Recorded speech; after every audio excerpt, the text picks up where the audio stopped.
So the manga series I decided to review today is called Area 51. It has nothing to do with the military base in Nevada. It has nothing to do with the video game series with the aliens. It's probably a series that you've never even heard of because Area 51 has never come out in the US. It's currently unlicensed as far as American companies go. So the only way you can read this series is through scanlations. And for anyone who's unfamiliar with that, what scanlations are is basically someone will buy a manga in Japan, they will scan it, and then someone will go and they'll edit out all the Japanese phrasings, and someone else will translate it and then post it online, and then that way people here in America can read like issues that have never come out in the West, because there's a lot of manga out there that has never seen the light of day here in America. And a lot of people do it either because they're fans or they get donations. Mostly it's the former. The name of the scanlators that are translating this series is called Twisted Hell Scans, and I'll be posting a link to their website in the description below if you guys want to check them out. So yeah, Area 51 is a series you cannot pick up from stores. The only way you can get it is online.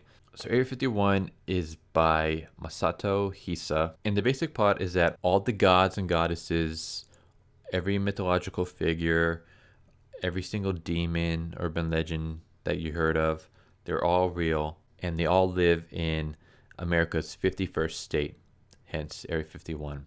And this 51st state is only the cream of the crop of the American military knows about it. No one else has ever heard of Area 51, so no one knows the state exists. And it's basically, like I said, it's a state where like werewolves, vampires, Odin from Norse mythology, Ra from Egyptian mythology, King Arthur, and all these other figures all live together. And our main character is named McCoy, and she is a badass heroine. I love her to death. Her character is amazing. Marvel needs to read this series to find out how to write a good character, a good female character. Because McCoy is capable, she's intelligent, she knows how to fight, but she also has flaws.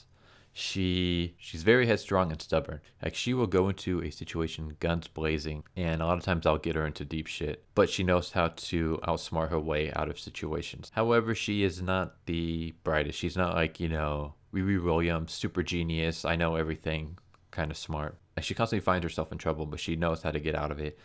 She will get the crap being out of her. She will get outsmarted. She has flaws, and that's what makes her so amazing as a character. Like, she's very relatable. And her job in this world is she is a mercenary. She will basically, you hire her to do something, and she'll go do it.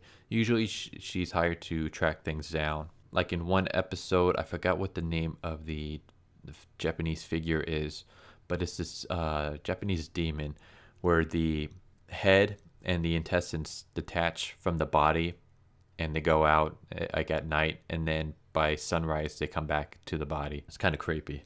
And anyways, the story is that this man, he's married to one of these, and he wakes up to discover that his wife's head and intestines are still in bed, but the wife's body is missing. So he hires her to locate the body. So like that would be one issue.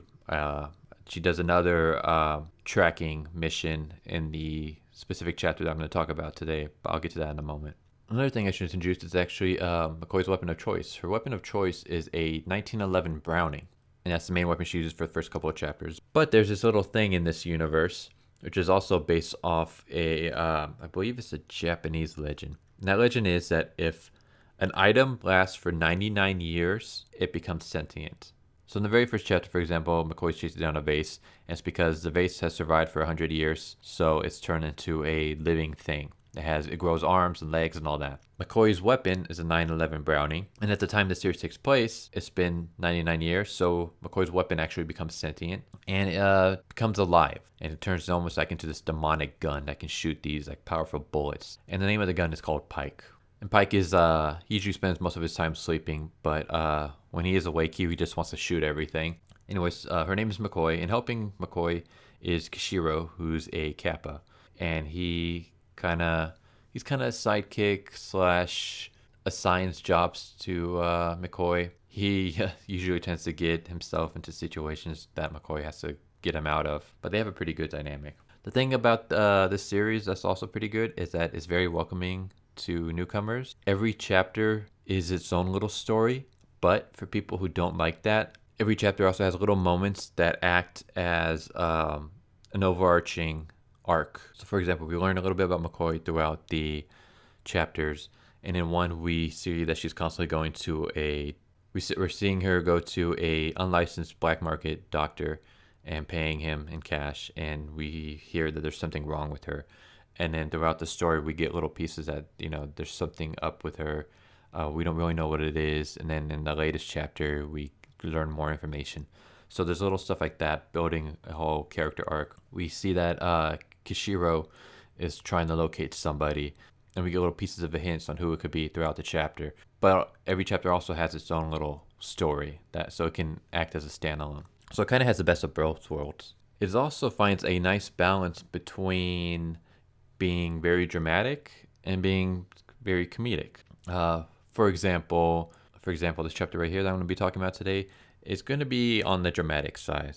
But one of the previous chapters had a wacky races theme. The chapter before that was super dramatic. And like I won't lie, I shed some tears when I finished it. But then the chapter before that dealt with King Arthur losing his crown and going on a rampage throughout the city, and McCoy had to basically track the crown down. So there's this nice little balance where it never gets too heavy on the dramatics without introducing some comedy in between. So you get little breathers between all the drama, which is really good. Another thing I really got to point out is the art style. The art style is completely different than what most people who have seen a manga or anime is like. This art style is very reminiscent of Frank Miller's Sin City. It uses a lot of silhouettes, a lot of contrasting between the black and the white. It's one of those that either you'll love it or it'll put you off. Like I've seen some people who they like the story, but the artwork kind of killed it for them. For me, while this isn't my preferred art style, I actually do kind of like it for this because, like I said, this the best way to describe this would be SimCity art meets film noir tropes meets demons, monsters, and mythological figures. You roll all that together with action, comedy, and drama, and you get Area 51. I hope you guys enjoyed this overview, and catch you guys next time. Later.